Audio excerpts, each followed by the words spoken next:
triste et affligeant, mais la grande valse de l'impunité se poursuit du côté conservateur. Pourtant, la commissaire à l'éthique a clairement statué que le ministre des Finances a contrevenu aux règles en faisant pression sur le CRTC en faveur d'une station de radio. Mais c'est étrange, il devait être au courant de ces règles-là. C'est celle de son propre gouvernement, c'est celle du premier ministre lui-même. Vous savez, si les conservateurs suivent même plus leurs propres règles, on est vraiment mal barré. Le ministre des Finances va-t-il finir par admettre avoir enfreint les règles et, s'il vous plaît, s'excuser d'avoir tenté d'influencer le CRTC?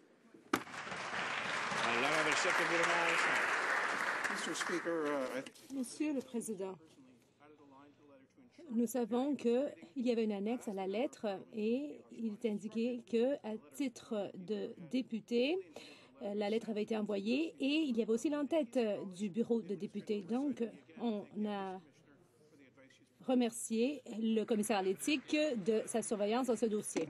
Ils sont juste pas capables d'admettre qu'ils ont tort des fois. Restons dans le département de l'éthique douteuse. Le NPD a appris que pour envoyer le cortège du premier ministre par avion en Inde, pour des raisons encore un peu obscures, ça a coûté aux contribuables plus de 1 million de dollars. L'aristocratie conservatrice a gaspillé ce million-là, même si le gouvernement indien allait fournir des véhicules blindés. Pour les conservateurs, pas question d'épargner l'argent des contribuables. Ils serrent la ceinture, c'est bon pour tout le monde, sauf pour eux autres. Comment est-ce qu'ils peuvent prétendre bien gérer les fonds publics quand ils garochent 1 million de dollars par la fenêtre pour envoyer des limousines à l'autre bout du monde? La secrétaire du ministre des Transports. Monsieur le Président, nous faisons confiance à la GRC dans cet égard.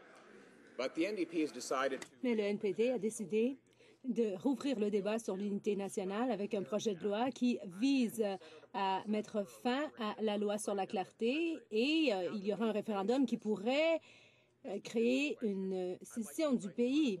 J'inviterai l'honorable député à prendre la parole maintenant et nous dire comment est-ce qu'il voterait s'il y avait un référendum.